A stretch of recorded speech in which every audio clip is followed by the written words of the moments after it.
우선 회전근개 파열이라고 해서 무조건 수술을 하는 것은 아닙니다. 회전근개 파열 중에서도 부분 파열이 있는 경우에 그 부분 파열이 심하지 않은 경우 보존적 치료를 저희가 하게 되는데요. 보존적 치료를 어떻게 하는지 간략하게 설명드리도록 하겠습니다.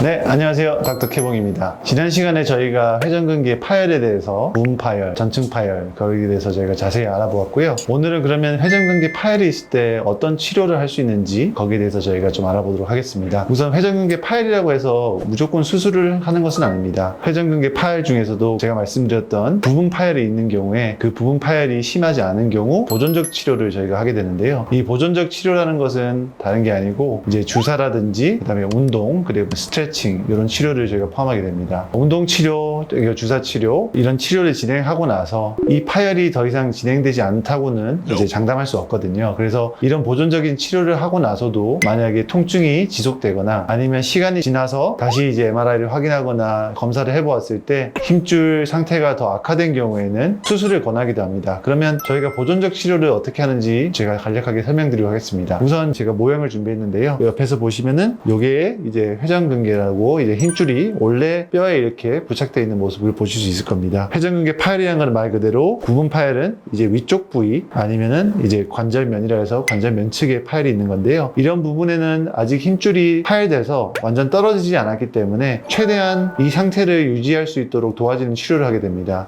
PDRL이라는 주사, 알고 있는 DNA 주사라는 치료를 하기도 하고요. 그 DNA 치료를 하는 이유는 그 성분 자체가 연어의 정액에서 추출한 물질인데 재생을 돕는 걸로 흔히 우리가 얼굴 피부 재생 치료에 사용되는 그 성분이 동일한 성분을 사용하고 있고요. 그리고 염증을 가라앉히는 데 크게 효과가 있다고 알려져 있습니다. 그래서 그 PDRN 주사를 관절각 내, 말 그대로 여기 관절막인데요. 이 안에 이제 관절 사이가 되겠죠. 이제 관절 안에 저희가 투입하기도 하고, 그 다음에 이제 견봉화 공간이라 해서 힘줄과 이 뼈 사이에 있는 이 공간에 이제 주사를 줌으로써 그 주변에 있는 염증을 가라앉히고, 그 다음에 조직을 재생하는데 저희가 기대를 해볼 수 있게 되겠습니다. 그러면 주사로만 끝나는 게 아니고 사실 회전근개 파열이 있는 경우에도 저희가 운동을 해야 되는데 회전근개 파열이 됐다고 우리가 어깨 움직임이 스탑되는 게 아니죠. 어깨에는 말 그대로 회전근개라는 이렇게 속에 있는 힘줄과 근육이 있음에도 불구하고 밖에 이제 삼각근이라는 큰 이제 어깨 근육이 있지 않습니까? 그리고 보시면은 뒤쪽에 있는 이 견갑골 주변에도 근육이 이렇게 덮고 있습니다. 이 모든 근육들이 결국에는 회전근개의 역할을 도와준다고 생각하면 되겠죠. 그래서 이제 어깨라든지 그 다음에 회전근개 자체에 도움이 되는 운동을 저희가 같이 진행한다든지 아니면 견갑골에 있는 어깨 주변에 있는 이 근육들을 발달시키는 운동을 동시에 진행함으로써 회전근개가 더 이상 퇴행되지 않고 파열이 진행되지 않도록 하는 이런 치료를 저희가 보존적 치료라고 합니다. 자, 그러면은 만약에 MRI를 촬영했는데 전층 파열이 일어났다고 가정해 보겠습니다. 전층 파열도 그때 제가 말씀드렸죠. 파열 정도 그리고 이 힘줄이 얼마만큼 끌어올라간 거에 따라서 초기라든지 중기 이렇게 말기로 표현하기도 하는데 그럼 만약에 크게 파열이 없더라도 전층 파열이 있는 경우에는 저희가 보통 수술을 권합니다. 그 이유는요. 이 힘줄이 지금 당장은 굉장히 조금 끌어당겨 올라갔지만 시간이 지나고 결국 사람이 나이가 들면은 이제 노화라든지 퇴행성 변화가 자연스럽게 일어나게 되는데 그게 그 자리에 있지 않고 그 힘줄이 계속 본인도 모르게 계속 끌어올라가고 있습니다. 그러니까 당겨진다고 생각하면 되겠죠. 만약에 심하게 끌어당겨 올라가게 되면은 정말 수술을 하는 것 자체도 봉합하는 게 힘들어질 수 있습니다. 그렇기 때문에 환자들은 이게 통증이 심하지 않은데요. 그래도 수술을 해야 됩니까? 이렇게 하는 경우가 많은데 사실 통증은 회전근개 파열이 크다고 더 커지는 게 아니고요. 회전근개 파열을 통해서 주변에 염증이 생기면서 염증 때문에 생기는 겁니다. 그래서 전층 파열이 있는 경우에는 사람마다 물론 이게 얼마나 당겨지는지 시간이 걸리는 건 다 다를 수 있지만 정말 그거는 모르는 거기 때문에 전층 파열이 있는 경우에는 최대한 봉합을 해서 원래 위치에 회전근개를 봉합하는 게 중요하다고 생각합니다. 이거 말고도 상황에 따라서 환자별로 케이스 바이 케이스입니다. 부분 파열이 얼마 있든지 전층 파열이 있든지 정말 환자의 그런 라이프스타일과 환자의 나이 다양한 걸 따져봐서 수술을 결정하게 되겠고요. 정확하게 이런 수술을 하기 위해서 아니면 치료를 하기 위해서는 전문가 상담을 해야 될 것이고 그리고 진료를 통해서 또 어깨의 기능이 얼마만큼 남아있는지 정확하게 확인하는 게 중요하게 되겠습니다. 네, 오늘은 간략하게 회전근개 파열이 있을 때 보존적 치료를 어떻게 하는지 그리고 수술은 어떤 경우에 하는지 살펴보았습니다. 다음번에도 여러분들에게 도움되는 유익한 정보로 찾아뵙도록 하겠습니다. 네, 오늘도 시청해주셔서 감사합니다.